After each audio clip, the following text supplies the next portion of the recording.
I've been training with a Macebell now for 6.5 years, thereabouts.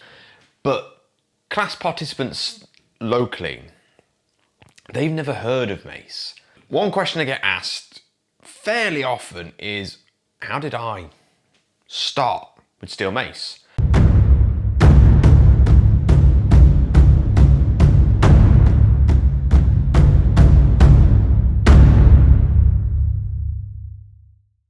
We need to go back to what I was doing beforehand. Now, I'm always a big proponent of consistency is key, so really trying to stick at something. Just before I did mace, I was doing swimming.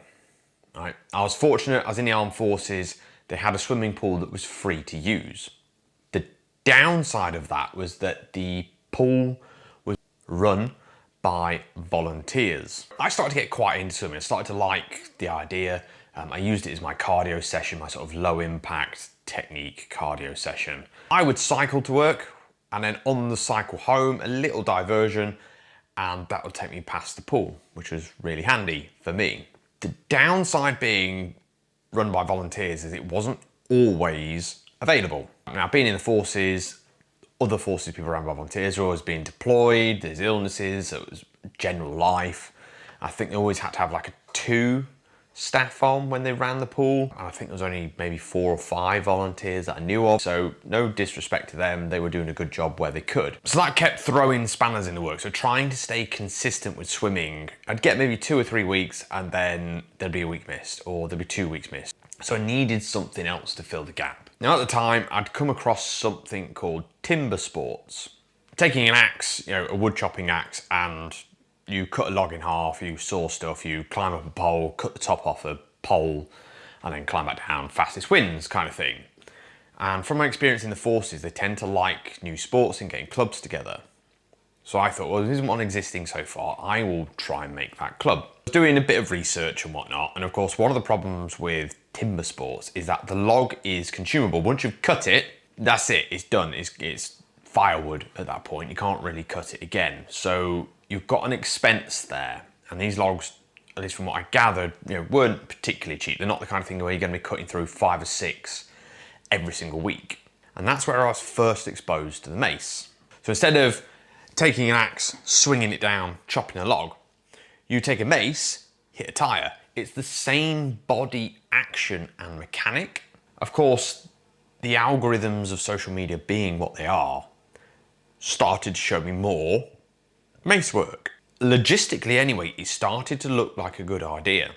I could do it at home, so I wasn't relying on anybody else's equipment. It could fit the cardio bill, and I could cycle straight home as well, rather than have to divert off to the gym or divert off to the pool, so it made my commute a little bit shorter. And it also, it's tricky to pin this one down. It's kind of primarily kind of martial arty, kind of different. I've always been that person that wants to do something different. Not so much to be different, but because when everybody else just follows the crowd, I'm never always completely swayed by if everybody's doing this one thing, if it's the thing that everybody should be doing. So I like the idea of mace. I've always liked the idea of being a bit more functional, a bit more mobile. And I've always been into martial arts as well. I started with karate just because that was the only one near me. I moved to Taekwondo, and I currently do historical European martial arts, so sword fighting, and in that they do daggers and grapples and all sorts of other stuff. So martial arts has always appealed to me. So the mace, coming from like ancient Indian wrestling techniques, has some sort of like martial arts-esque-ness to it. None of it is any good in martial arts. The stuff you learn with a mace doesn't help you defend yourself, punch someone, wrestle someone, or anything like that. Yes, I know it comes from Indian, the proper 360s, comes from like an Indian style, it can kind of help you do sort of a wrestling pull. Sure, it does bring in the core work, but that's like really heavy levels. And it's steel mace flow that caught my eye first.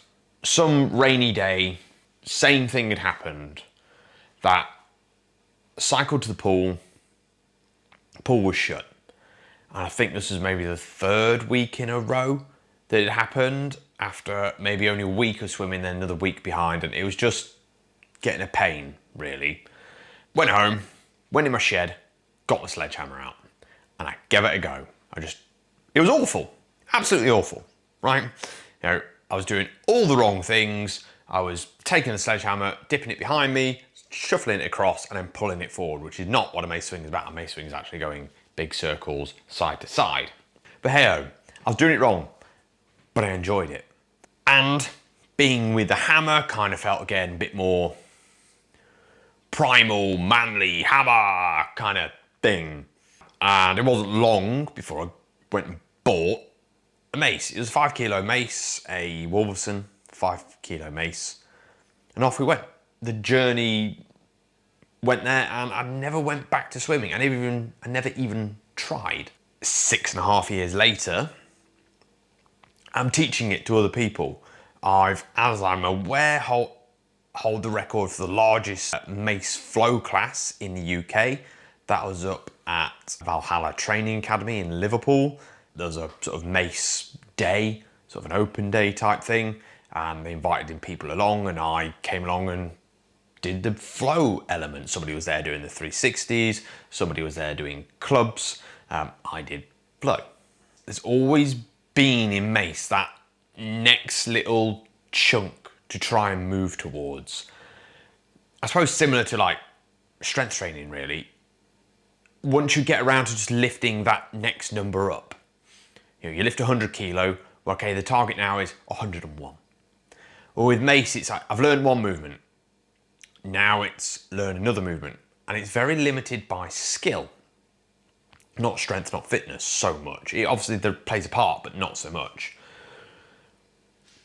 But whereas things like a deadlift, it might take you months to get that extra 1 kilo more on the bar.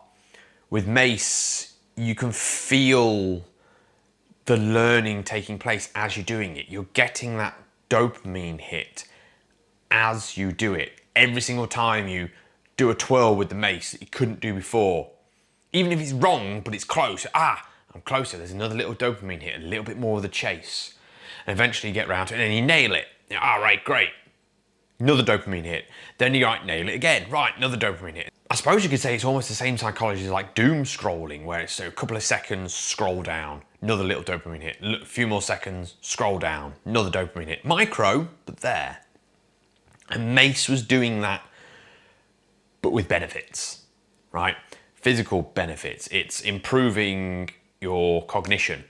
It's improving your hand-eye coordination. It's improving your reaction time. It's improving your proprioception, your kinesiology, where knowing where your limb is in time and space without being able to watch it.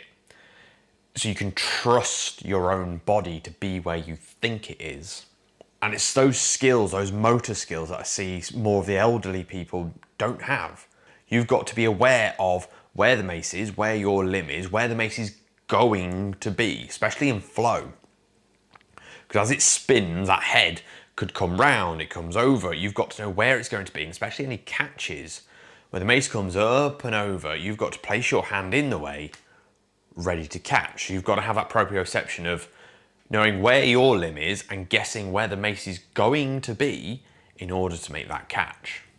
So not only did the mace appeal to me sort of like primal, manly, hammer, heavy, swing, hit kind of level, which is great. There's also that appeal in the sense that it's skill, that it's the dopamine hit each time, and then of course the longevity benefits, plus all the on the day cardiovascular benefits, heart, lungs, muscular endurance, all those good things. It seemed to all fit the bill. It was logistically easier to manage for me at the time. Another mace coach once said to me, bear with it, it's the gist of this. I fear not the man that can do 10,000 kicks. I fear the man that does one kick 10,000 times. That's kind of stuck with me, is instead of constantly chasing new flows, as nice as it is to have some new skills added, to keep expanding a little bit more, and I still do from time to time, I spend a lot more time now just doing the same flow. And then now we can begin to enter that sort of, a lot of people call it flow state. Now I'm going to take that as like the meditation. So in the moment, when you're first learning flow, you start to get better at just focusing on the flow, which is one form of meditation. But then I'm starting to get dribbles of this kind of next state, this instinctive state, where the mind can almost switch off and the body just does. Especially with new people to classes, I very much tell them, try not to think too much, feel instead. Feel what the mace is doing, feel where the weight and the balance is. Largely, the mind can't think fast enough to react by the time the mace is actually moved, but if you feel and just let it be automatic, again, really working on that proprioception, you end up being a bit better. That's how kind of I got into mace, because I had some problems with swimming or logistical problems with swimming, and then it just ticked all the boxes for me logistically, physically, and mentally. I haven't really dropped it since. And of course, you know, whack down in the comments why you started. Mine isn't the only story out there. You know, how did you start? How did you even come across this unconventional, weird tool?